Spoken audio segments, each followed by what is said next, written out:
Minister of Electricity, Dr. Kgosientsho Ramokgopa, is visiting Matimba and Medupi power stations in Lephalale today. This is part of his continuous assessment of power stations across the country. Medupi Power Station has been flagged as one of the new units which have not performed consistently since it was built. We're now joined by energy expert Adil Nchabeleng to take a look at some of the things that the electricity minister has been able to unearth and maybe somewhat take a look and assess his performance in the 2 weeks that he's been in office. Thank you very much for availing yourself this afternoon. So how would you characterize his performance so far? It's still too early to tell.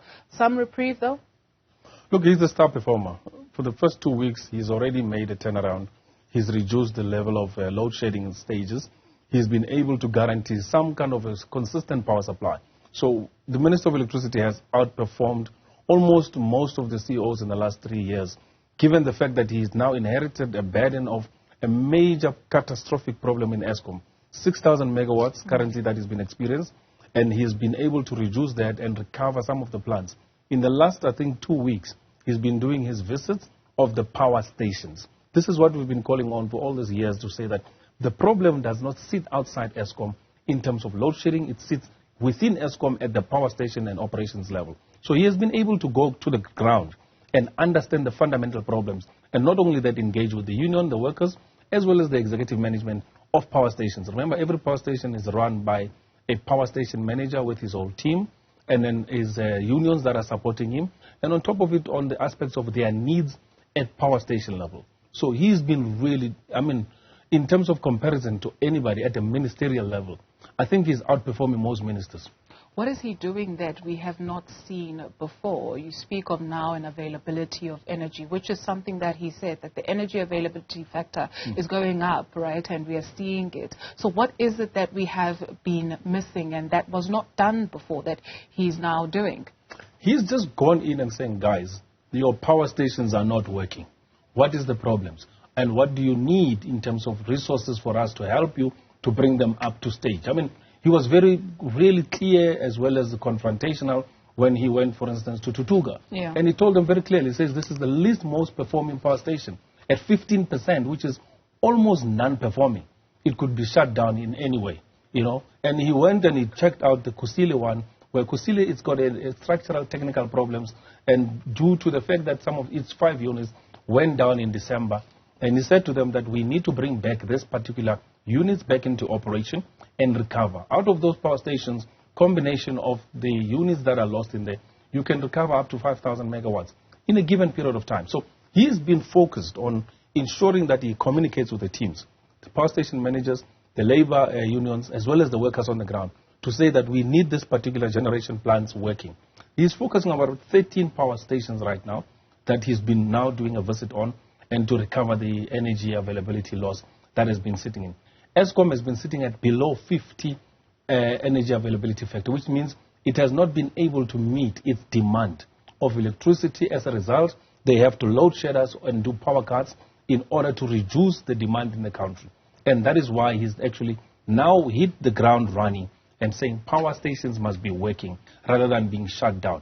Unfortunately, when Andre de Reuters came in, his focus was to shut down power stations, to make sure that those power stations are not functional.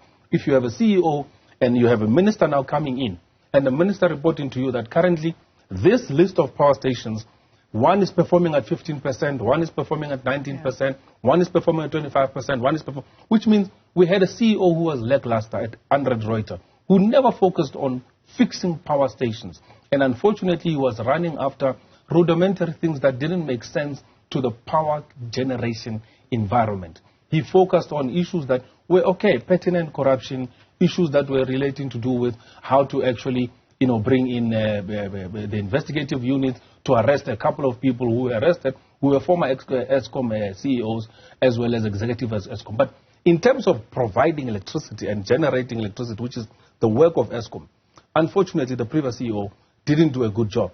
The new minister, we hope that in the next month or so, he will be in a position to even announce the plan to implement the hiring of a new CEO who will help him to do the proper implementation because execution cannot be done by the minister. The minister is currently understanding the environment and encouraging. If he wants to double role and play minister as well as chief executive officer of Eskom, it will be an anomaly in a sense that he will not be able to do an oversight and he will not be able to drive policy implementation. So at this stage, I think he needs to move on to the next level of appointing a proper CEO, capable, technical, who understands an engineering environment and who will be focused on the working of power plants. You characterize the issues of corruption as rudimentary. Are they, though? Because we were made to understand that this is why the power utility is not able, or this is why you and I are not able to flick that light and we get electricity on. So can we really characterize it as rudimentary? Number two, the electricity minister has been going to a number of power stations, and he says, well, I'm not finding any corruption. It's technical issues, etc., always clad in his work overalls. I think he's a smart individual. His focus has not been to focus on things that are not going to bring about electricity. Corruption is an act that has already occurred. So irrespective whether you're going to investigate it and get to the bottom of it, it's not going to help you with electricity generation. So he's taken his role to become much more of a technical person so that his performance, remember the ANC is going into election in 2024. They don't improve demand side as well as supply side of electricity, they are going to lose elections. It's as simple as that. People are fed up in South Africa. They are angry. You can tell them about corruption. At the end of the day, all they want to know is, do I have electricity that I'm going to be coming home and there will be lights and there will be an operation whereby I can live a normal life, in business side of it as well. So I think the focus on corruption, as good as it is, it's something that is not going to help Eskom at this stage to move forward in terms of generation of electricity. That is why I like what Dr. Kgosientsho Ramokgopa is doing. Sputa has gone in and saying, guys, let's play this field now. We are energy generators. We are electricity providers. Let's focus on our mandate. That's what we needed in a minister. Now we need a CEO who can go in and say, now there are all other executive issues. Your HR, your corruption, your supply side of it, your contracts in place. You're looking at how to look at employees, the aspect of the finances, the capitalization of Eskom, and then again a new program of building brand new power stations. We need to get back. Government needs to now start legislating properly and saying, let's expand Eskom, build brand new power stations, and as well complement it with independent power producers. Let the generation of electricity expand. I mean, China right now is building 50 brand new power stations this year alone. We are sitting with not in a single power station being built. Instead, we are currently fixing Medupi and Kusile crisis of the last 10 years in terms of lackluster management and executive oversight on all of it, and political interference out of it. Yeah. So this is something that I think, for once, South Africans got so angry. The stay away did prove that most South Africans were really not happy with the way things are going. And they did support the stay away as well as the national shutdown on the basis that they just said, no, let's quietly just demonstrate silently. We're not going to pitch up, we're not going to show up anyway. Irrespective of whether there was a threat of life and everything. The big fundamental issue is the national shutdown highlighted one crisis. Load shedding as a major problem for South Africans. And we're all in support to say, look, we want electricity. Our businesses cannot function. Economies are sliding down. We are the least performing economy in the region right now. And there is no investment. I've been hearing news of people immigrating out of South Africa. Some have even met and I've seen. They said, look, we can't keep at this level. We are closing down our factories. We are closing down our production. We don't have guaranteed electricity. For a mine to sink a shaft, you need to be guaranteed a 6 months uninterrupted electricity supply. How are you going to now build up brand new shafts, employ brand new people and staff and keep competent people in terms of your operation when you have no guarantee of electricity?